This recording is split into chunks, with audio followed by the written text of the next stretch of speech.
करताय का screen share? अच्छा, तुम्ही फक्त बघताय. बघितल्यावर काहीच नाही होत. गुगल ऍड्स मध्ये आपण गुगल ऍडचा टॉपिक चालला होता, त्याच्यामध्ये 3 प्रकारच्या ऍड पाहिल्या होत्या. अजून 2 टाइप्स राहिलेले आहेत ना. तर ऍप प्रमोशन आपलं बाकी आहे. ऍप प्रमोशनचं बाकी आहे ना, तर तेवढं आपण आता हे पाहू. NMD ची वेबसाईट तुम्ही चेक केली सगळ्यांनी, कुठे येते काय येते? आता NMD च्या वेबसाईट वरती किती लीड जनरेट होत असतील? आता जर तुम्हाला कोणी क्वेश्चन विचारला तर त्याचा आन्सर सांगू शकता का तुम्ही? हाऊ मेनी ऍड्स किंवा how many leads generated in 1 month? Google ads नाही, SEO वालं. कसं सांगू शकतात? गुगल अॅनालिटिक्स मधून सांगू शकतात, पण रँकिंग नुसार आपल्याला सांगायचं, फक्त रँकिंग नुसार. कसं सांगायचं?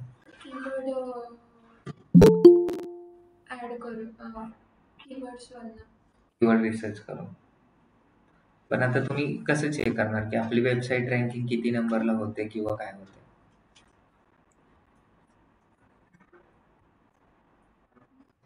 आता बेसिक काय क्वेश्चन विचारू आपण आपला अकाउंट लॉग इन होईपर्यंत. माझा असा क्वेश्चन आहे की NMD प्रायव्हेट लिमिटेडला डेटा अनालिटिक्स कोर्सेससाठी किती लीड जनरेट होत असतील SEO मधून? त्याचा आन्सर फक्त प्रतीक देऊ शकतो. आपण काय करू, त्याला सर्च करून दाखवू गुगलवरती. मी गुगलवरती जर डेटा अनालिटिक्सचा कोर्स लावायचा असेल तर मी सर्च करेल data analytics courses in Pune. तर प्रतीक आपली रँकिंग किती नंबरला येते? एखाद्याने सर्च केलं, तुझ्या मैत्रिणीला जर कोर्स लावायचा आहे किंवा मित्राला कोर्स लावायचा आहे, तर तो इथे सर्च करेल. इथे NMDचं दिसतंय का? इथे NMDचं ह्या ईमेल आयडी वरून 1 नंबरला दिसतंय, 1 नंबरच्या पेजवरती दिसतंय. पण जर आपण दुसरा ईमेल आयडी घेतला आणि तिथून जर सेम टू सेम सर्च केलं डेटा अनालिटिक्स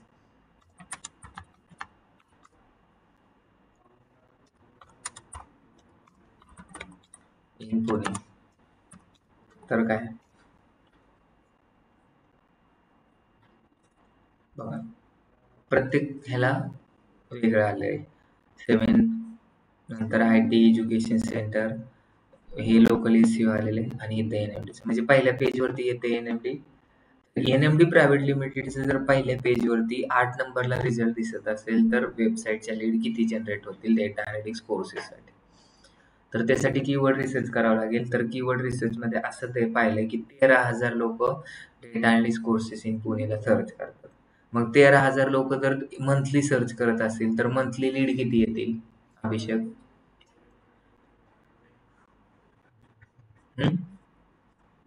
30% लोक येतील, बरोबर आहे. पण हे चुकीचं आहे. जो दिखता है वो होता नहीं और जो होता है वो दिखता नहीं. तुम्हाला असं सांगितलं पहिल्या पेजवरती दिसले तर तुम्हाला 30% रेशो पकडायचा.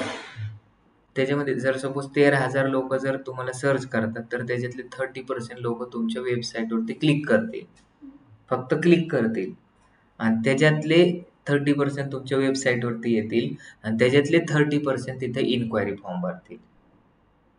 मग 30चे किती लोक क्लिक करतील? 13,000चे जर आपण पकडलं तर 4,000 4,500 लोक क्लिक करतील.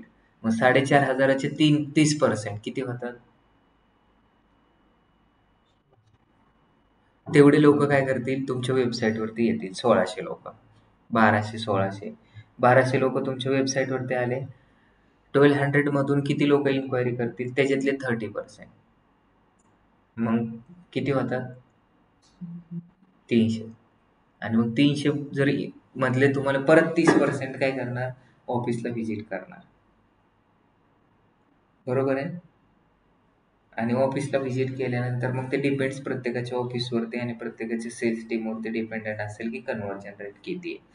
जर आपली वेबसाईट जर 2 नंबरच्या पेजवरती असती तर मग परत त्याचं 30% आलं असतं. मग वेबसाईटवरती जर 13% असेल, म्हणजे जर हे असेल, आता जर आपली वेबसाईट सेकंड पेजवरती असते तर सेकंड पेजवरती किती पर्सेंट काढायचं? 60%. मग 13,000चे 60% किती होतात? 13,000चे पहिल्यांदा 30% काढा, किती आले? 4,500. 4,500चे 30% किती येतात? 1,200. तर 1,200 लोकांनी फक्त क्लिक केलं असतं. मग 1200 लोकांनी जर क्लिक केलं तर त्याच्यातले 30% लोक वेबसाईटवरती येतील. किती होतात मग? 350. 350 मधले परत 30% लोक काय करतील? फॉर्म भरतील. म्हणजे रेशो जेवढा कमी होत जाणार. तुम्ही जर अजून 30 मध्ये असेल तर मग तुम्हाला मग 350 लोक जर नुसते क्लिक करत असतील महिन्याला तर त्याचे 30% किती होतात? 35-40च लीड येतील आपल्याला वेबसाईटवरती. तर असा रेशो तुम्हाला काढता आला पाहिजे. आणि हे समोरच्याला ज्यावेळेस तुम्ही फ्रीलान्सिंग करायला जाणार किंवा इंटरव्ह्यूला जाणार ना, अशा पद्धतीने जर तुम्ही एक्सप्लेन केलं तर तुमचे रिझल्ट बेटर येतील. डेटा सायन्सला पण सेम आपलं ह्याच नंबरवरती रँकिंग होतं. हे न्यू गुगल ॲड अकाउंट्स होतं. आतापर्यंत किती अमाऊंट स्पेंड केलेले? 5880 रुपीज एक्सक्लुडिंग टॅक्स. टोटल किती क्लिक्स आलेत? आता ह्याचा CTR काढायचा आहे आपल्याला. सृष्टी कसा काढणार CTR? CTRचा फुल फॉर्म काय होतो? Click through rate. Total number of clicks divided by impression into 100. त्याचा आन्सर केलं तर येईल तुम्हाला. समजलं?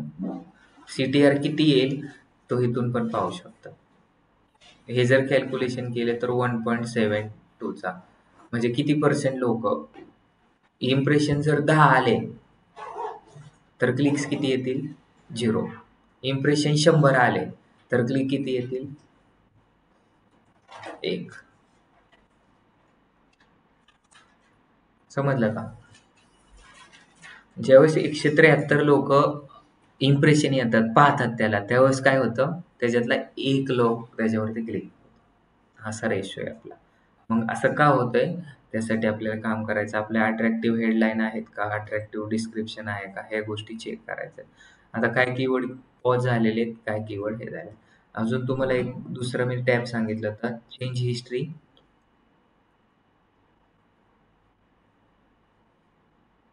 बॅलन्स संपलेला आहे त्याच्यामुळे इथे काय येतंय?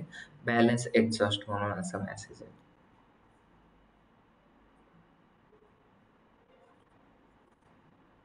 Insight and report. इनसाइट मध्ये काय येते बघा. 5 एप्रिल पासून कधी कॅम्पेन स्टार्ट झालाय हा तुमचा? डेट दिसेल 28 जानेवारी. कोणत्या दिवशी किती क्लिक झाले तिथून तुम्ही अनालिसिस करू शकता. इनसाइट मध्ये गेलं तर सेम इनसाइट तसेच तुम्हाला दिसते.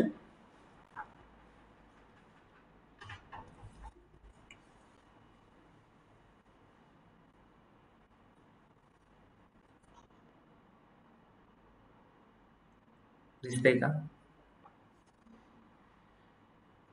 म्हणजे आपला जो कॅम्पेन आहे त्याच्यापासून कन्व्हर्जन आलेले आहे का ते इथून समजेल. कॅम्पेन कधी केलेला? कम्प्लिटेड आहे का? क्रिएट करण्याचा कम्प्लिटेड आहे का? पॉलिसी रिव्ह्यू मधून बाहेर गेलेले आहेत का? इम्प्रेशन अँड रिसिव्हिंग इम्प्रेशन येतात का? इम्प्रेशन भेटतात का? म्हणजे जर आपण एखादी गोष्ट केली, म्हणजे सपोज तुम्ही एखादी भाजी केली तर ती शिजली का नाही हे कसं समजतं तुम्हाला? काही काही लोकांना वासावरून पण समजतं. काही काही लोकांना काय करावं लागतं? चेक करावं लागतं. तर इथं बघा, इथं जर तुम्ही क्लिक केलं इनसाइटमध्ये तर तुमचं ऑलरेडी इम्प्रेशन केलं. ज्यावेळेस आपण कन्व्हर्जन ट्रॅकिंग लावेल तर ह्याच्यामधून किती कन्व्हर्जन आलेले आहेत हे पण तुम्हाला खाली दिसेल. बिलिंग स्टेटस ऍक्टिव्ह आहे का? नंतर अकाउंट ऍक्टिव्ह आहे का? कॅम्पेन बजेट ऍक्टिव्ह आहे का? इथं काय प्रॉब्लेम आहे का? आता इथं प्रॉब्लेम कशामध्ये आहे आपल्याला? ऍड स्ट्रेंथला प्रॉब्लेम. कशाला प्रॉब्लेम आहे? म्हणजे आपण जी बिडिंग स्ट्रॅटर्जी लावली किंवा ऍड स्ट्रेंथ आहे ही कमी आहे. म्हणजे काय केलेलं आहे आपण? टायटल डिस्क्रिप्शन, मेटा डिस्क्रिप्शन जास्त टाकलं नाही. आपली कुठे प्रॉब्लेम येतोय? आपण जो कॅम्पेन बनवलेला आहे त्याच्यामध्ये आपल्याला प्रॉब्लेम येतो. आपल्याला कमीत कमी 4 आणि जास्तीत जास्त किती 15 हेडलाईन टाकणं गरजेचं आहे. आणि हे ऍड स्ट्रेंथ कशी वाढवू शकतो अभिषेक?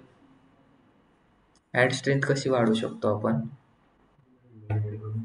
हा, हेडलाईन कोणत्या ऍड करणार? अजून जास्त हेडलाईन टाकणं म्हणजे जास्त नाही. तुम्ही 4च टाका हेडलाईन, पण जे रिलेव्हन्सी पाहिजे, जे तुम्ही कीवर्ड त्याच्यामध्ये टाकलेले येतं तेच तुम्हाला काय करावं लागेल? हेडलाईन आणि डिस्क्रिप्शन मध्ये पाहिजे. मिनिमम 4 हेडलाईन, मॅक्झिमम 15 हेडलाईन तर तुम्हाला चांगल्या क्वालिटीची हेडलाईन टाकावं लागेल. जसं की आपण टाकलं data analytics institute, data analytics courses, data science courses, तर तेच कीवर्ड तुम्हाला ह्याच्यामध्ये ॲड करावं लागेल आणि तेच डिस्क्रिप्शन आलं पाहिजे. आता इंटरॅक्शन तुमचं 2% आहे, पण कॉस्ट किती आहे? -30.63. ॲव्हरेज कॉस्ट किती आहे? ॲव्हरेज निघलेली. एका क्लिकला, एका इंटरॅक्शनला. इंटरॅक्शन रेट किती आहे? -80%. ह्या गोष्टी आपल्याला चेक करणं गरजेचं आहे. ही जी रेट आहे कोणती? कॉस्टची रेट आहे आणि खालची जी एक होते इंटरॅक्शनची. कॉस्ट जास्त आहे, इंटरॅक्शन कमी. ॲनालिसिस ज्यावेळेस तुम्ही करतात ना जास्त, आता काही लोक जे ॲनालिस्टला असतात, डिजिटल मार्केटिंग ॲनालिस्टला जर ॲडमिशन घेतलं, तर त्यांना कॅम्पेन कसा रन करायचा आहे नाही आलं तरी चालतं. बरोबर आहे का? त्यांचं काम काय असतं? फक्त डायग्नोसिस करणं. आता काही डॉक्टर असतात ते ऑपरेशन करतात का? नाही करत. फक्त एखादा प्रॉब्लेम आहे का नाही हे फाइंड आउट करून देण्याचं त्यांचं काम असतं. आणि मग तुम्ही ह्याच्यावरून त्यांना सांगणार की तुम्ही काय केलं. हे ॲनालिसिस केल्यानंतर जो डिजिटल मार्केटिंग ॲनालिस्ट असतो तो सांगतो त्यांना की तुम्ही काय नाही टाकलं, रिलेव्हंट कीवर्ड नाही टाकलं, हे नाही टाकलं, ते नाही टाकलं, तुम्ही हे करा, तुम्ही ते करा. तो हे अशी एक BRD बनवून देतो आणि त्यानंतर त्या टीमला जाते आणि मॅनेजर त्यांना सांगतो की तुम्ही हे नाही केलं. मग त्यानुसार ते काय करतात? इम्प्लिमेंट करतात. इथून नंतर काय आलं? Performance highlight on your account. Performance कशावरती जास्त आला? तुम्ही कोणता कॅम्पेन रन केला होता? आता डिस्प्ले NMD केला होता. त्याच्यामधून आपल्याला काहीच हे नाही, 8च फक्त इम्प्रेशन वगैरे आलेले आहेत. Significant increase. किती पर्सेंट इन्क्रिमेंट झाली त्या कॅम्पेनमध्ये? Performance insight. आपण फिल्टर पण लावू शकतो. क्लिक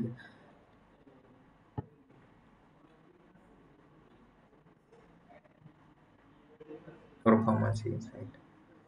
किती कॅम्पेन चालू आहे सध्या? सर्च ॲड चालू आहे, डिस्प्ले ॲड चालू आहे आणि NMD 3 मार्च. त्याचं बजेट किती आहे? किती पर्सेंटने वाढलेलं आहे? प्रत्येक वीकमध्ये तुमचा रिपोर्ट वेगळा असेल.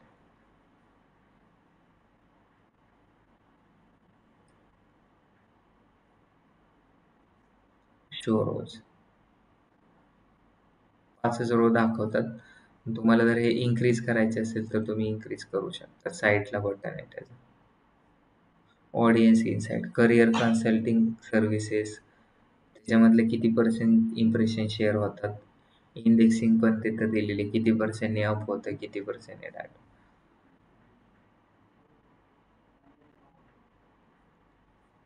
ऑप्शन पण लागतात माहिती ना, म्हणजे आपले वेबसाईट आपल्या गुगल ॲड्सच ते दिसलेलं आहे. It is the process of ranking our website web pages. हे SEOचं झालं आणि इथं आपले जे ॲड लागतात आपण हे आता पूर्ण कनेक्ट नाही केलं, त्याच्यामुळे आपल्याला इथून इनसाईट दिसत नाही. कनेक्ट केले नाही म्हणजे आपलं गुगल ॲनालिटिक्स हे वेबसाईटला कनेक्ट नाही केलं. सर्च टर्म म्हणजे आपण कीवर्ड काय टाकलेत आणि कोणत्या टर्म सर्च केल्यानंतर आपली ॲड दिसते. आपण आपल्या ह्याच्यामध्ये टाकलं डेटा अनालिटिक्स कोर्सेस, पण एखाद्याने जर टाकलं, काय टाकलं? बिझनेस अनालिस्ट कोर्सेस, तर त्यांना पण दिसते का? तर काय काय गोष्टी केल्यानंतर आपली वेबसाईट दिसते? Data analytics courses in Pune search केलं तर दिसते. डिजिटल मार्केटिंग एजन्सी, आपण ह्याच्यासाठी कधी कॅम्पेन पण नाही रन केला, पण डिजिटल मार्केटिंग एजन्सी जरी सर्च केले तरी आपला जो कॅम्पेन होता तो दिसत होता. Digital marketing services in India, influencer marketing, हे जे सगळं चुकतंय ना, हे कशामुळे दिसतंय? आपण काय ॲड केलंय आणि काय ॲड नाही केलं. DCX डिजिटल मार्केटिंग आपण ॲड केले का नाही केलं, तरी पण ते का दिसतंय? त्यांनी DCX डिजिटल मार्केटिंग जर कोणी सर्च केलं तरी पण त्यांना आपली ॲड दिसते. Digital marketing startups in Mumbai, हा कीवर्ड नाही टाकला तरी पण दिसतोय. का टाकलाय आपण आणि कशामुळे दिसतोय? फ्रीज मॅचमुळे. Masters in digital marketing abroad, इथं नन म्हणजे काय? तो टाकलेला नाही. ऑनलाईन मार्केटिंग अँड ॲडव्हर्टायझिंग आपण टाकलाय का नाही? प्रतीक हा टाकलाय का कीवर्ड सांग? Digital marketing degree in India. आपण आपल्या वेबसाईटमध्ये किंवा आपल्या गुगल ॲडमध्ये टाकलाय का? कसं समजलं तुला नाही टाकला म्हणून? ॲडेड आणि एक्सक्लूड दिसते का? नन एक्सक्लूड असेल तर नन येतं. आणि तो कोणत्या कॅम्पेन मधून दिसतोय? NMD 20 August. हे सगळं अनालिसिस करायचंय. मग तुम्ही इथून काय सांगू शकतात त्यांना? पॉवर BI सर्टिफिकेटसाठी किती लोक सर्च करतात?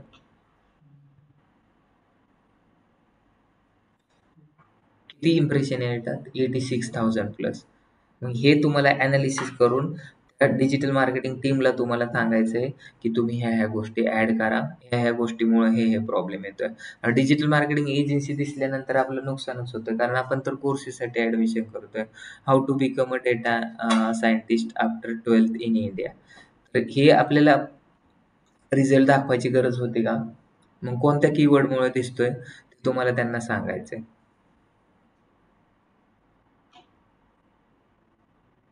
किती कीवर्ड दिसतात बघितलं. आपण कीवर्ड टाकलेत 25, पण सर्च टर्म मध्ये आपण किती लोकांना दिसतोय? ह्या गोष्टी सगळ्या अनालिसिस करता मी. कधी आणि कुठे तुमची वेबसाईट दिसते? काय विचारले त्यांनी? कुठे? मोबाईलवरती, फोनवरती. कोणता कॅम्पेन? यूट्यूब सबस्क्रायबरसाठी. एंगेजमेंट 8,000, इम्प्रेशन, इंटरॅक्शन रेट, ह्या सगळ्या गोष्टी तुम्हाला इथून दिसतात. तर हे अनालिसिस करणं खूप गरजेचं आहे. टीव्ही स्क्रीनवरती पण दिसते का नाही हे सगळं.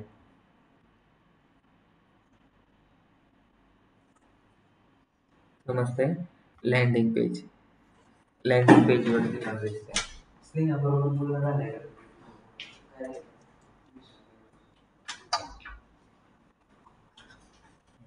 लँडिंग पेजवरती पण काय? लँडिंग पेजवरती किती लोक येतात आणि कोणत्या कॅम्पेन मधून येतात हे अनालिसिस आपल्याला होत आहे. किती लोकांनी शॉप केले? ज्यावेळेस आपण शॉपिंग हे तर आता कनेक्टेड नसेल, शॉपिंग ऍड्स रन करू किंवा ह्याच्यामध्ये गुगल अनालिटिक्स हे करू, त्यावेळेस आपल्याला सगळ्या गोष्टी होतील. NMD प्रायव्हेट लिमिटेड दिसते.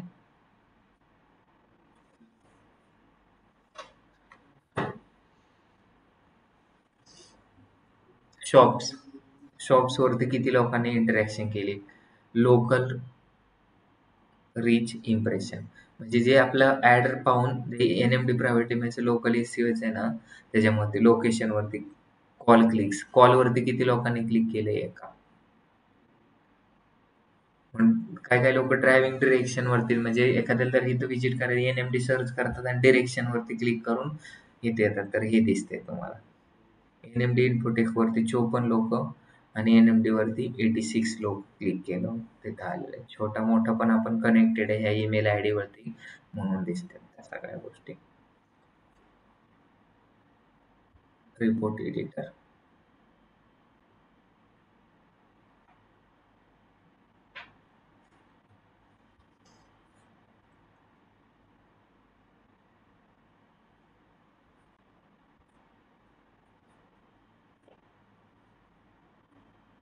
लेबल पण आपण देऊ शकतो. प्रॉडक्ट बकेट लिस्ट आपण इथून ऍड करू शकतो. शॉप व्हिजिट टाकू शकतो. कन्व्हर्जन टाकू शकतो. हे कसे तर फक्त कॅटलॉग सारखे डॅशबोर्ड.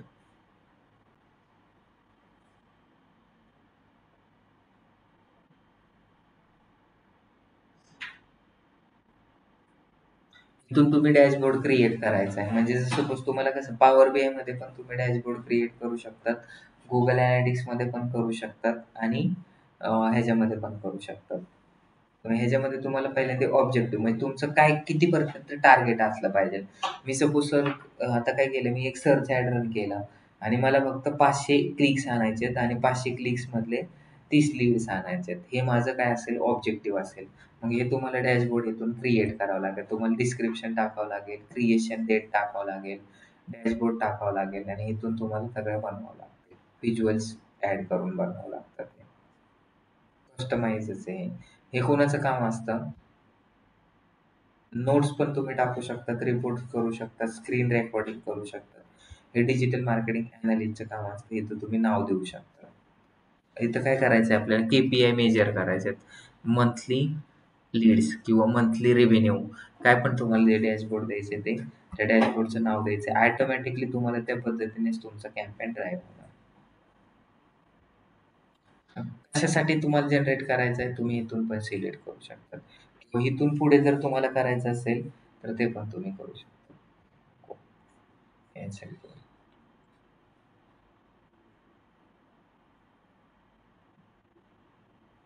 खाली नॉर्मल मग तुमचं हे तर पाहिलेले आपण campaign, ad group, ads, experiments. आपण काय एक्सपेरिमेंट्स करतोय का? कॅम्पेन ग्रुप, कीवर्ड वगैरे हे खालचं. आता तुम्ही सगळ्यात हा एक खूप इम्पॉर्टंट आहे टूल्समध्ये गेल्यानंतर. एक परफॉर्मन्स प्लॅनर आहे, नंतर रिच प्लॅनर आहे, ॲप ॲडव्हर्टायझिंग हब आहे, शेअर लायब्ररी, कंटेंट सुटेबिलिटी आणि डेटा मॅनेजर. डेटा मॅनेजर तुम्ही आधीच क्रिएट करून ठेवू शकतात. आता सपोज आपल्याकडे कसं आहे, आपला डेटा आहे, एक डेटाबेस आहे, आपल्याकडे स्टुडंट येतात, त्यांचे आपण काय करतो, एक्सेल शीटमध्ये काय करतो, नाव, नंबर, कॉन्टॅक्ट नंबर, कोणत्या कोर्ससाठी घेतलं ॲडमिशन ते सगळं लिहून ठेवतो. पण एक्सेलमध्ये 10 लाखापेक्षा जास्त डेटा होत नाही. मग तो 10 लाख झाल्यानंतर आपण काय करतो, तो डेटा फेकून देतो का? तो काय करतो, सर्व्हरमध्ये टाकतो. समजलं का? तसंच काही काही कंपनीचे सर्व्हर असतात, जसं की आरबीएल बँक आहे. तर एखाद्याने आता अकाउंट ओपन केलं, त्याचं नाव काय होतं, सगळे काय डिटेल आहेत, ते डायरेक्ट सर्व्हरमध्ये सेव्ह होतात. मग तसं जर तुम्हाला जर एखादा कॅम्पेन रन करायचा आहे आता, बरोबर आहे, मग तुम्हाला तिथे टार्गेट ऑडियन्सला तुमची ऍड दाखवावं लागते. मग टार्गेट ऑडियन्सला जर तुमची ऍड दाखवायची असेल, तर तुम्हाला कोणत्या टार्गेट ऑडियन्सला दाखवायचं आहे? तुमच्या फ्रेंड्सला ऍड दाखवायची का फक्त ज्यांचं रेस्टॉरंट आहे त्यांना ऍड दाखवायची, का ज्यांचं एज ग्रुप 15 वर्षापासून किंवा 18 वर्षापासून 25 वर्षापर्यंत आहे तर त्यांनाच तुमची ऍड दाखवायची? हे तुम्ही काय करू शकतात, डेटाबेस क्रिएट करू शकता. आपण हे नाही का बनवत, इंस्टाग्रामला त्या दिवशी मी तुम्हाला शिकवलं होतं की फक्त पुण्यातल्या लोकांचं डिजिटल मार्केटिंगचं आपण काय केलं होतं, एक लिस्ट बनवली होती. त्यांचा इंटरेस्ट काय असेल, शॉपिंग कशामधून केलेली, लास्टचे 30 दिवस काय सर्च केलेले, हे सगळं आपण एक लिस्ट बनवली होती. ज्यावेळेस कॅम्पेन रन करायचं आहे त्यावेळेस फक्त सिलेक्ट करायचं की तुम्हाला डेटा अनालिटिक्सच्या प्लेलिस्टला दाखवायचं आहे. तुम्ही कसं सॉन्गचं पण प्लेलिस्ट बनवतात ना, सेम तसंच आहे. तर मग आता हे जे आपल्याला डेटाबेस मॅनेजमेंट आहे किंवा डेटा मॅनेजर आहे, ह्याच्यामध्ये तुम्हाला काय करावं लागतं, तुमची ॲड आहे, हे गुगल मेट इथं बनवलेलं आहे. हे काय आहे, गुगल मेटा. नंतर काय केलं, हे मॅनेजरवाल्यांना दाखवायची का गुगल अनालिटिक्स वरती जे लोक कनेक्ट आहेत त्यांना दाखवायची, का फक्त गुगल माय बिझनेस प्रोफाईल वरती जेवढे लोक आलेले आहेत त्यांना ऍड दाखवायची. आणि दुसरं काय, आता आपल्याला कसं समजतं की आपल्या गुगल माय बिझनेस वरती किती लोक आलेले आहेत ते, तर ते इथं आपण कनेक्ट केलेले, लिंक्ड दिसतंय का, लिंक्ड केलेले त्याच्यामुळे आलेले आहे. गुगल अनालिटिक्स पण आपण लिंक केलेले. अजून ह्याच्या व्यतिरिक्त तुम्हाला काय लिंक करायचंय का, गुगल टॅग मॅनेजर जर तुम्हाला लिंक करायचंय तुम्ही इथून करू शकता. थिंग्स टू डू सेंटर, नंतर ऍड डेटा हबचं असतं, नंतर गुगल प्ले माहिती आहे, नंतर युट्यूब वरती जेवढे लोक आलेत तेवढ्यांना आपल्याला करायचंय, तर युट्यूब पण इथं लिंक करू शकतो, लिंक चॅनल करणार आपण. समजलं? आणि इथं आपल्याला काय करायचंय, 0 सबस्क्रायबर आणि 0 व्हिडिओ यायचं इथं. का असं दाखवलं त्यांनी, कारण हा NMD private limited, NMD PVT LTD @gmail आहे आणि आपला जे चॅनल आहे तो कशावरती, नामवंत रेकर 0 मध्ये. मग तुम्हाला हे अकाउंट होईल का? नंतर कोणत्या चॅनल वरती किती लोक आहेत, सपोज आता झिंगाट गाण्या ज्या लोकांनी पाहिलंय किंवा त्या गाण्याला जेवढ्या लोकांनी लाईक केले त्यांनाच आपली ऍडव्हर्टाइजमेंट दाखवायची असेल तर ते सॉन्ग पण आपण सिलेक्ट करू शकतो. किंवा इथे एनएमडी पीव्हीटी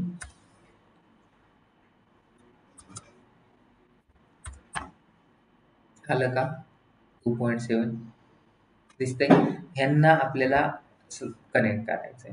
मग ह्यांचा ईमेल आयडी काय होता,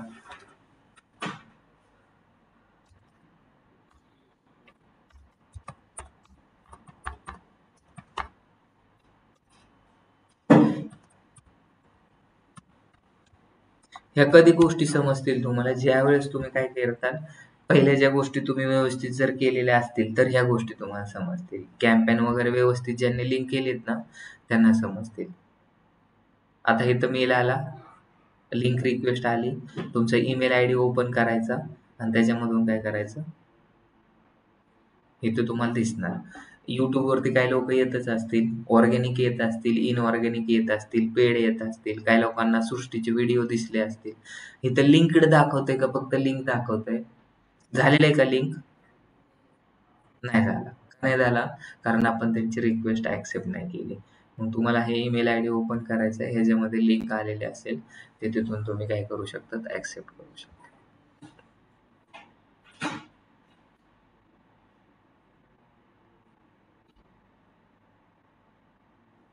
आलेलं आहे का?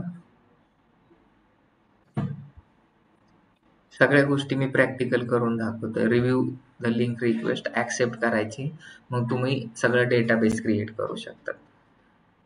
हे का बोलतोय माहिती आहे? आपलं सर्व्हर नाही, ऑलरेडी YouTubeचं सर्व्हर आहे. काय बोलताय? काय झालं?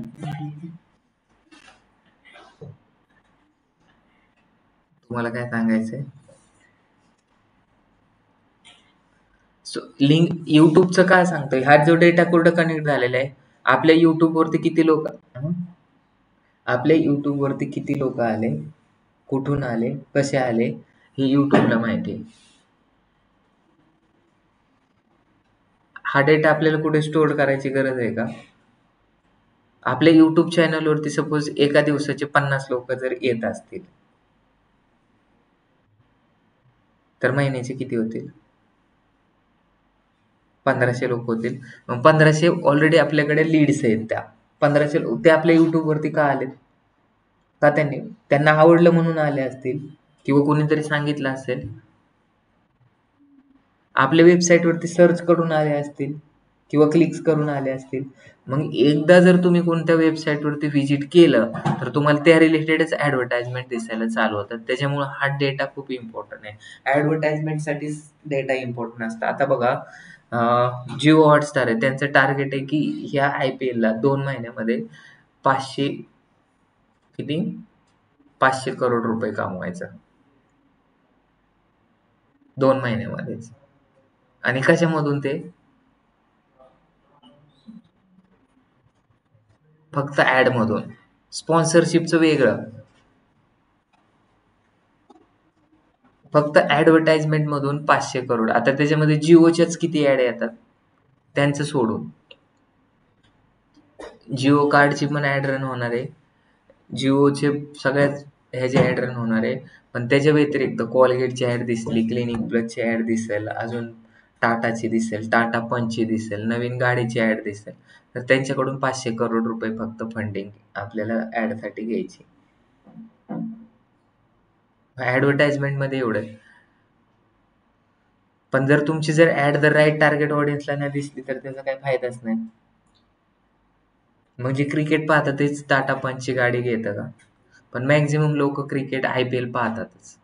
एक तरी मॅच पाहत असतात. मग तुम्हाला समजणार. लोकांना कशा नंतर तिथं बाउंड्री लाईनच्या बाहेर पण काय ठेवतात? कार शोला ठेवतात. का ठेवतात? ग्राउंडवरती 30-40 हजार लोक येतात. नंतर टीव्ही मध्ये पण फोकस होतं.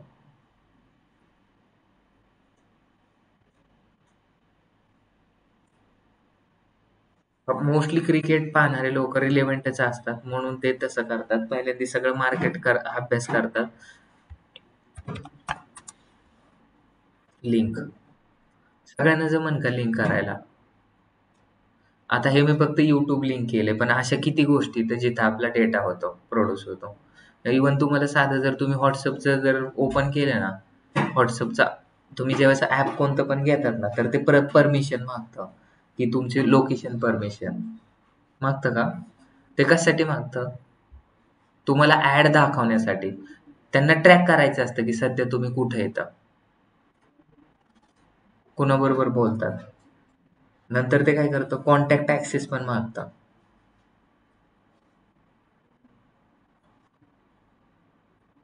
मागतं का नाही? हे कशासाठी मागतं, तर ॲडव्हर्टाइजमेंटसाठी. आणि प्रत्येक कंपनीचं WhatsAppचं स्वतःचं सर्व्हर आहे, Googleचं स्वतःचं सर्व्हर आहे, Facebookचं सर्व्हर आहे, त्याच्यामधून डेटाबेस.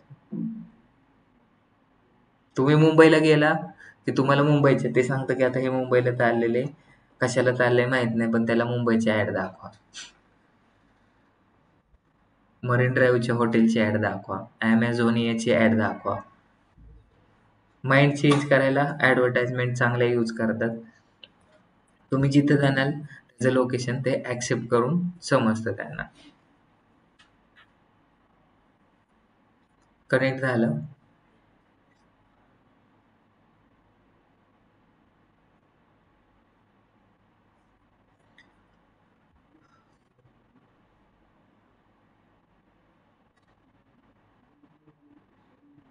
आता ज्यावेळेस मला ऍड रन करायची, त्यावेळेस मी फक्त युट्यूबच्या टार्गेट ऑडियन्सला पण काय करू शकतो. हा. आणि आता हे डेटा मॅनेजर फक्त आपल्याला लिंक क्रिएट करण्यासाठी किंवा फक्त कनेक्शनसाठी नसतं, तर तुम्ही तुमची प्लेलिस्ट पण टाकू शकता. झालं का? लाईक अनलाईक झालं म्हणजे कनेक्ट झालं.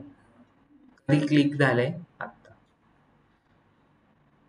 आणि हे कशासाठी यूज केलं जातं? व्ह्यू काउंटसाठी केलं जातं, रिमार्केटिंगसाठी केलं जातं आणि एंगेजमेंटसाठी. फक्त माझे युट्यूबवरती लोक आलेत ना, त्यांनाच आपण काय करणार आहे, मार्केटिंग करू शकतो. न्यू लिंक करायची असेल, न्यू लिंक पण करू शकतो. रिसिव्ह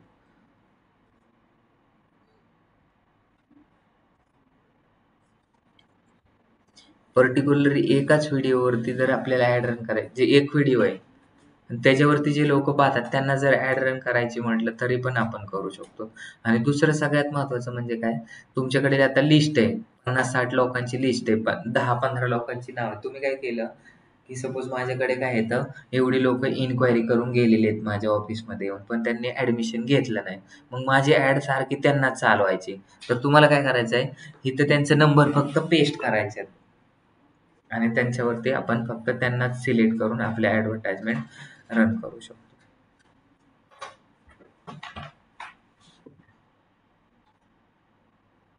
लिंक कनेक्ट करायचं ऑप्शन होत आहे.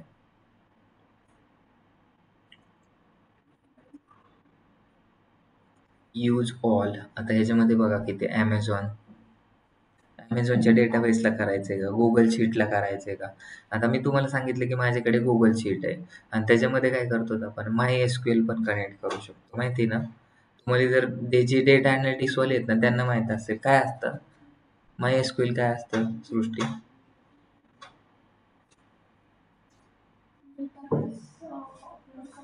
एसक्यूएलचं फुल फॉर्म काय होतं? हा, मग डेटाबेससाठीच ना, म्हणजे आपण डेटा कुठं असतो, एसक्यूएल मध्ये असतो. तर इथं पण तुम्ही कनेक्ट करू शकता, डायरेक्ट कनेक्शन करू शकता.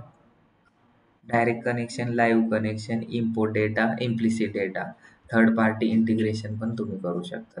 म्हणजे तुमच्या जर सर्व्हरमध्ये जर असेल, आता मला काय करायचंय, आरबीएल बँक आहे आणि आरबीएल बँकने मला एक असं ऑप्शन दिलेलं आहे की आमच्याकडे काय येतं की 5 लाख क्लायंट काय येतं, 5 लाख काय येतं, 5 करोड काय येतं, लोक येतं, त्यांचे अकाउंट ओपन येतं.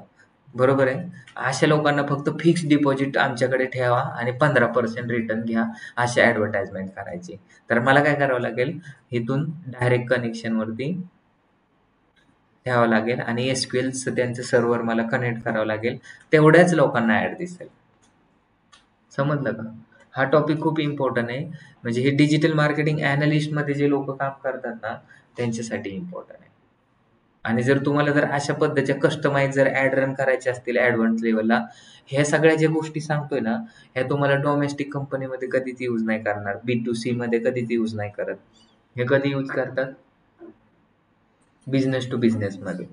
कारण सर्व्हर हँडल करण्यासाठी किंवा सर्व्हरचे चार्जेस हे B2C वाल्या कंपनीला परवडणार नाहीत.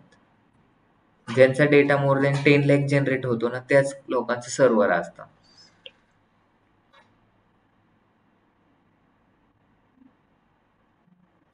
आणि आपण आता डेटा अनालिटिक्समध्ये पण गुगल अनालिटिक्स शिकवतो. काय शिकवतो? डेटा अनालिटिक्समध्ये पण गुगल अनालिटिक्स असतं. तर ते पण सेम रिपोर्ट बनवण्यासाठीच असतं.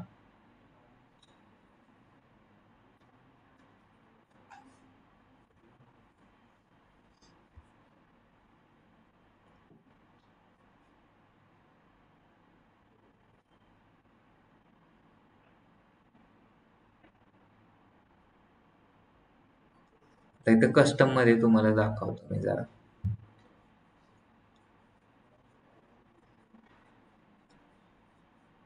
हे दाखवतं ना अकाउंट बजेट. नंतर तुमचं जे रिपोर्ट आहे ना तो तुम्ही डायरेक्ट इथून डाउनलोड करू शकतात. ऑटो अप्लाय पण करू शकतात तुम्ही. कीवर्ड्स अँड टार्गेटिंग पण करू शकतात. ऍड्स असेट लावू शकतात.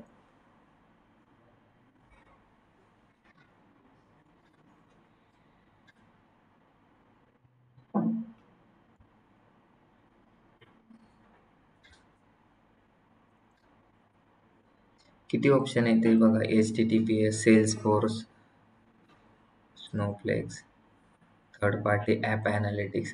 म्हणजे सपोज तुम्हाला जर वाटलं की PUBG वरती जेवढे लोक येतात ना, ज्यांनी PUBG डाउनलोड केलेली, त्याच लोकांना आपली ॲडव्हर्टाइजमेंट दाखवायची असेल तर तुम्हाला थर्ड पार्टी ॲपमध्ये जावं लागेल. Shopify, HubSpot, Google BigQuery, ads creative studio, एवढ्या सर्च कन्सोलला पण तुम्ही कनेक्ट करू शकता. सी ऑलमध्ये केलं तर अजून डेटा. मला आता गुगल शीटला कनेक्ट करायचं आहे. Google sheet direct third party किंवा डायरेक्ट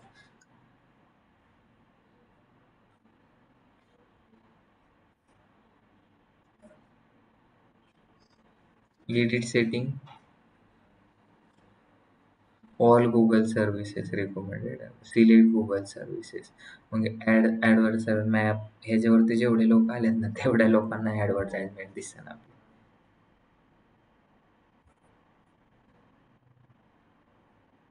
कंटिन्यू.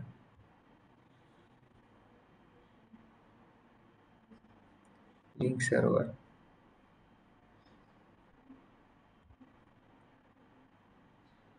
तुम्हाला काय करावं लागेल मला आता? गुगल शीट, कोणती गुगल शीट, कोणते NMDची जी गुगल शीट आहे ना, आता बघा ह्याच्यामध्ये सृष्टी वडनेचं पण नाव आहे, तर तिला पण सारखे सारखे ॲडव्हर्टाइजमेंट दिसेल. गुगल शीटमध्ये दिसते ना तुम्हाला. आधी मी इथं काय करतो, ऍक्सेस देण्याच्या आधी गुगल शीटमध्ये आपल्याकडे आता बघा इथं काय केलंय आपण. गुगल शीट कशी असते माहिती आहे ना, 9 डॉट वरती आपण क्लिक करतो आणि ह्याच्यावरती आपले काय येतं, सगळे ऍडमिशन झालेले शीट्स येतात. गुगल शीटमध्ये क्लिक केलं मी, आपण डेली डेटा आमची जे इथून ऍड रन होतात आणि ऍडच्या लीड कोणाला जातात, त्यांना जातात आणि त्यांना लीड गेल्यानंतर काय करतात ते त्याच्यावरती कॉल करतात. दिसते का इथं स्टुडंट्स मास्टर डेटा. आता मला समजलं की माझ्याकडे एवढे लोक आहेत. मग इथून जर सुरू केली आपण, हा महिना होता मे, जून, जुलै होता. जुलै पासून किती ऍडमिशन झालेत बघा.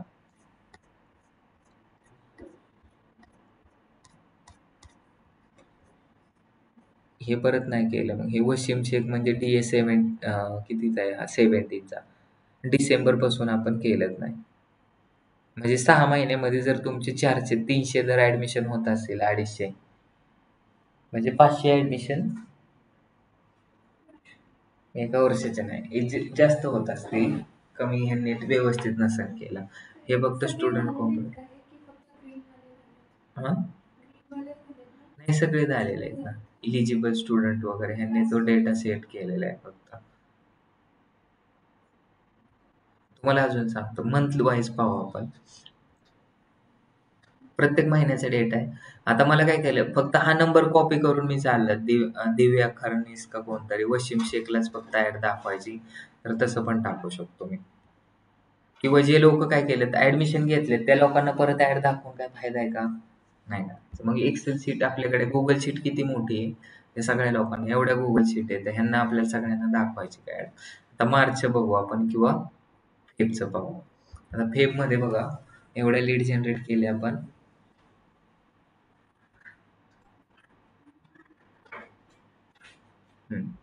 मला किती लीड भेटल्या, रोहिणीला किती लीड भेटल्या, फिल्टर पण लावू शकतात. शिवराजला किती भेटल्या, डायरेक्ट वॉक इन किती येतं, ऍडमिशन किती येतं. तर इथून जायचं, इथून गेल्यानंतर सगळ्यांना दिसेल 47 ऍडमिशन झालं. समजलं. पण आपल्याला काय करायचं आता, जे नुसते वॉक इन आलेत ना, वॉक इन लोकांनाच आपल्याला फक्त ऍड दाखवायचे. दाखवू शकतो का? येस. मग ही शीट काय करायची आपण तिथं अपलोड करायची. किंवा आपल्याकडे 250 लोकांचे कॉन्टॅक्ट नंबर येतं जुलैपासून. पण आपल्याला एवढ्या कमी टार्गेट ऑडियन्सला हे करायचंय का? पण 250 लोकांनी आता ह्याच्यामध्ये काय झालं, पूर्ण जून पासून आतापर्यंत म्हणजे 6 महिन्यात किती लोक आपले किती ऍडमिशन झालेत, 350 6 महिन्यामध्ये. आणि बाकीचे मग 350 लोक, म्हणजे जेवढे लोक आले त्यांनी सगळ्यांनी ऍडमिशन घेतलं का? नाही घेतलं. जवळजवळ किती लोक येऊन गेले? 1200 लोक येऊन गेले, त्याच्यामधले फक्त 750 लोकांनी घेतले, म्हणजे 550 बाकी इथं. तर ते 550 लोकांना काय करावं लागेल आता? नुसतं रिमार्केटिंग करायचं. येऊन गेलेत, फक्त एनएमडी बद्दलच चांगलं चांगलं त्यांना जर शो केला आपण, ते युट्यूब मध्ये गेले तर युट्यूबचे ऍड, ते जर फेसबुक वरती गेले फेसबुकचे ऍड, ते जर रस्त्याने दिसले तर बॅनर, ते जर ईमेल वरती गेले तर ईमेलचे ऍड. तर असं जर केलं तर ते कन्फ्युज होऊन जातील, हे सारखी मलाच ऍड का दिसते एनएमडीची, होतात का? ही स्ट्रॅटेजी ते वापरतात ऍडव्हर्टाइजमेंट मध्ये, आणि ती ऍड दिसते. दिसते का? तुम्ही जर चुकून एखाद्या ऍड वरती क्लिक केलं तर तीच ऍड सारखी सारखी दिसते.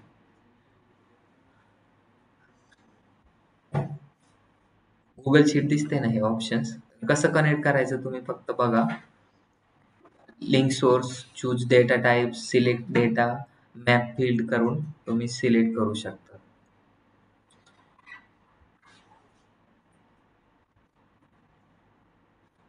किती ऑप्शन्स दिलेले आहेत? भरपूर ऑप्शन्स दिलेले आहेत. Plus sign, all use, conversion, custom match, lead export. आता इथं काय काय ऑप्शन आहे तुम्हाला? लीड एक्सपोर्ट म्हणजे तुम्ही कस्टमाइज पण करू शकता.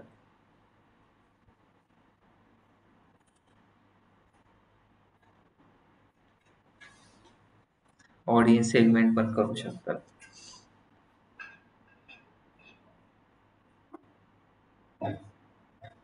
एवढ्या सगळ्या तुम्हाला डिजिटल मार्केटिंग अनालिस्ट जर म्हणायचं म्हटलं ना, तर हे सगळं शिकावं लागेल तुम्हाला.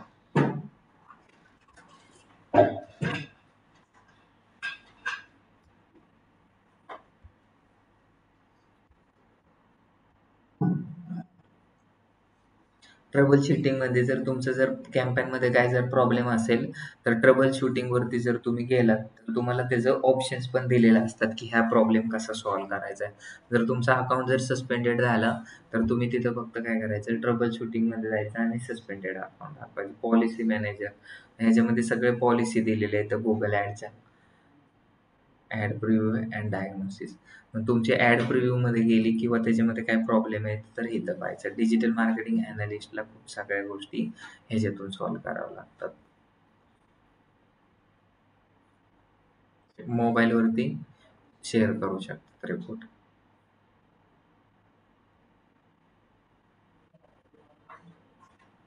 कोणता टॅब इम्पॉर्टंट आहे? इनसाइटचा टॅब इम्पॉर्टंट.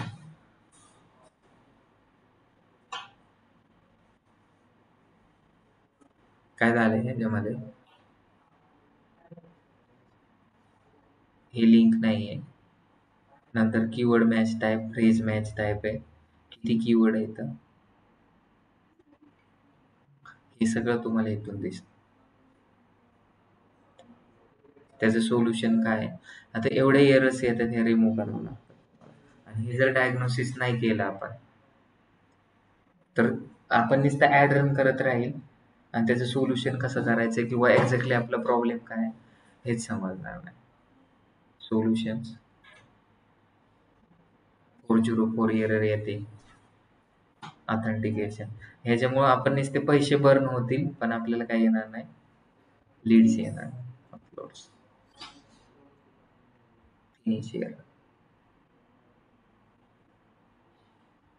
49 एरर्स आहेत आपल्या ऍड्स मध्ये, ते सॉल्व्ह करावं लागते.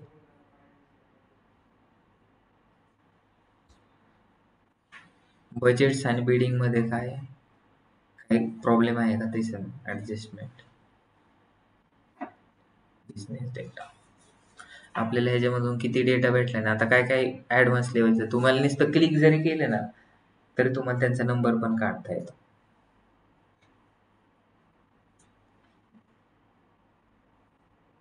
Business profile, NMD Infotech, NMD private limited, बिटनेक्स, ह्याच्यावरती जर तुम्हाला कनेक्शन आपण कॅम्पेन विदाउट गोल मध्ये पाहिलं होतं का लोकल स्टोअर वरती, लोकल स्टोअरवरती कसं आणायचं ते जर क्लिक केलेलं असेल, तुम्ही तिकडे लिंक केलेलं असेल तरच तुम्ही इथे ॲड रन करू शकता. तर ह्या ईमेल आय डीवरती 4 बिझनेस कनेक्टेड आहेत. कुठे? कसं समजलं होतं तुम्हाला? एकदा परत सांगू का? ईमेल आय डीवरती लोकल इश्यूचे ॲक्सेस दिले जातात. बिझनेस प्रोफाइलमध्ये जर तुम्ही पाहिलं, लिस्टिंग केलं. आता तिसरा कोणी पण बिझनेस केला आणि त्यांनी जर मला ह्याचा ॲक्सेस दिला तर हे करा, mark as a close from झाला.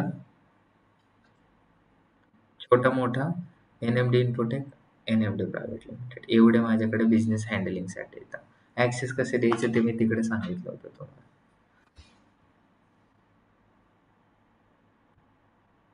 बीड स्ट्रॅटर्जी चेंज करायची असेल, तिथे जर काही कन्फ्युजन असेल तर ते तुम्हाला सांगितलं. नंतर ॲडमिनमध्ये सगळ्यात इम्पॉर्टंट काय होतं? Access and control. आता जर मला सृष्टीला द्यायचं असेल हे चालवण्यासाठी तर ॲक्सेस अँड सिक्युरिटीमध्ये जाणार आणि त्याला काय करणार, त्याचं ईमेल आय डी टाकणार, त्याच्यामधून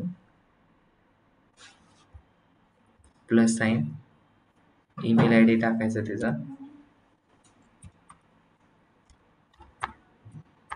आता ह्याच्यावरतीच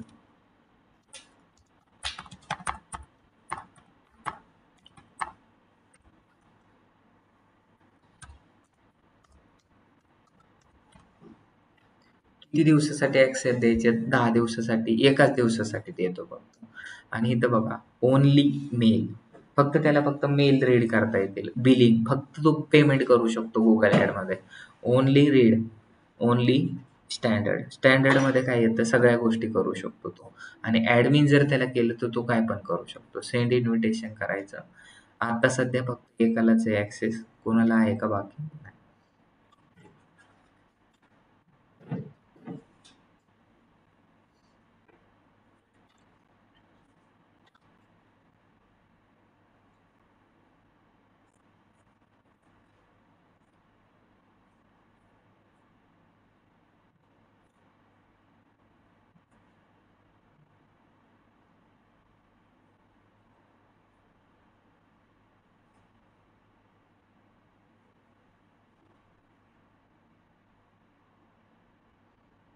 इथं प्रॉब्लेम्स दिसतात तुमचे. परचेस काय झालेलं आहे. गुगल ॲनालिटिक्समध्ये तुम्हाला डिटेलमध्ये समजेल.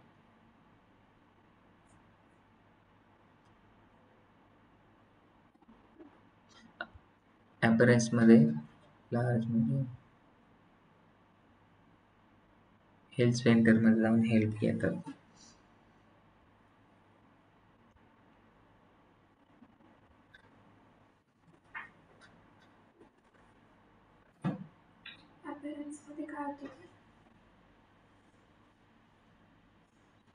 मध्ये काहीच नाही,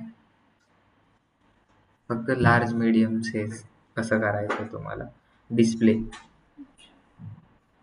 छोटा डिस्प्ले पाहिजे, मोठा डिस्प्ले पाहिजे, हे फक्त तुम्ही ॲपरेन्स मधून करू शकता. लार्ज, हे लार्ज दिसते ना, हे जर तुम्ही स्मॉल केलं तर हे बघा किती स्मॉल दिसतंय. ॲपरेन्स फक्त दिसण्यासाठी आहे. नंतर हे रिफ्रेशमध्ये गेलं तर तुम्हाला डिस्कवरी आणि create a search volume for forecast, future predict करण्यासाठी. हे काय करण्यासाठी? फ्युचर प्रिडिक्ट करण्यासाठी. हा सगळ्यात इम्पॉर्टंट आहे. आता जर तुम्ही काय केलं, इथून काय केलं, तुमचे कीवर्ड रिसर्च केलेले आहेत, बरोबर आहे.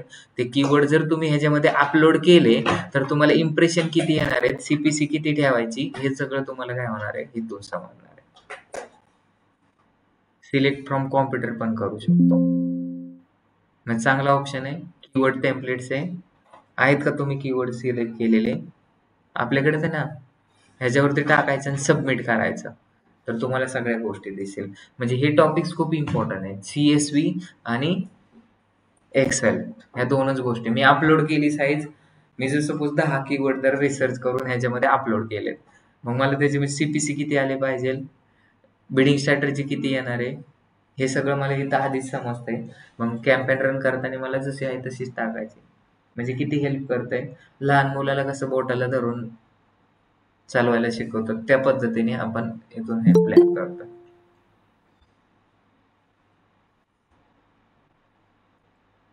तुम्ही लय लेट आला. मग काय समजलं तुम्हाला आजच्या लेक्चर मध्ये काय शिकवलेलं मी? बोला. चांगलं वाटलं लेक्चर आजचं? काय शिकवलं समजलंच नसेल. ज्यांनी आधी शिकवले आधीच केलेले आहे ना त्यांना समजतं. आजच्या लेक्चर मध्ये काही शिकवलंच नाही, फक्त तुम्हाला एवढं शिकवलंय की सर सपोज तुम्हाला काय करायचंय, कस्टमाइज ऑडियन्सला ऍड रन करायची. कस्टमाइज ऑडियन्स म्हणजे रिटार्गेटिंग कसं करायचंय, तुम्हाला गुगल अनालिटिक्सच्याच युजरला फक्त ऍड रन करायचे असेल, पण ते कसं करावं लागेल तुम्हाला, ज्यावेळेस आपण तिकडे टार्गेटमध्ये सिलेक्ट करतो ना, आपण काय करतो, पहिली स्टेप असते ऍड रन करण्याची. आपण काय करतो, कॅम्पेनवरती क्लिक करतो. कॅम्पेनवरती क्लिक केल्यानंतर काय करणार, सिलेक्ट ऑब्जेक्टिव्ह करणार, search ad, display ad, video ad, app promotion. तर किंवा तुम्हाला सर्च ॲड करायची, ब्रँड अवेअरनेस, ब्रँड कन्सिडरेशन करायचंय का ॲप स्टोअरचं करायचंय. त्याच्यामध्ये तुम्ही सर्च ॲड केलं, पण तिथं लोकेशन टाकणार तुम्ही आणि नंतर काय करणार, ऑडियन्स सिलेक्ट करणार. मग ऑडियन्समध्ये तुम्हाला काय करावं लागेल, डेटाबेस मॅनेजमेंट करावं लागेल, डेटा मॅनेजर, आणि तिथलं मग तुम्हाला सिलेक्ट करावं लागेल. नंतर तिकडे एक वरती ऑप्शन येत होतं त्या दिवशी, कोणतं येत होतं, सिग्नलचं ऑप्शन येत होतं का? तर ते सिग्नलचं ऑप्शनच्या ऐवजी इथं जाऊन सिग्नलमध्ये जायचं आणि तुम्ही जे क्रिएट केलेले, आता आपण युट्यूबचं NMD प्रायव्हेट लिमिटेड युट्यूब नाव टाकलेलं आहे, तर फक्त NMD प्रायव्हेट लिमिटेड युट्यूब टाकलं तर ते सिलेक्ट केलं तर फक्त तेवढ्याच लोकांना तुमची ॲड दिसेल. किंवा आता मी एक एक्सेल शीट अपलोड करून दाखवली तुम्हाला, माझ्याकडे जेवढे लोक येतात त्याच लोकांना फक्त ॲड दाखवायची. तर कस्टम डेटाबेसमध्ये जायचं आणि तिथून काय करायचं, ते फक्त अपलोड करायचं. आता हे डेटाबेस मॅनेजमेंटमध्ये मी जर फोल्डर क्रिएट करून ठेवले, डिजिटल मार्केटिंगचा वेगळा, डेटा अनालिटिक्सचा वेगळा, यूट्यूबचा वेगळा, गुगल अनालिटिक्सचा वेगळा, तर तिथे जाऊन फक्त सिलेक्ट करायचं आहे. आपण पहिल्यांदा कशा ॲड रन केल्या, लोकेशन टाकायचो इंडिया किंवा महाराष्ट्र किंवा पुणे आणि त्याच्यानंतर त्याचं इंटरेस्ट टाकायचो. पण आता इथं असं टाकायची गरज आहे का? आणि जर अशा ॲड रन जर तुम्ही केल्या तर तुमचं कन्व्हर्जन नक्कीच जास्त भेटेल. नेहंदा तुम्हाला काय प्रॉब्लेम आहे का, समजते का पायल?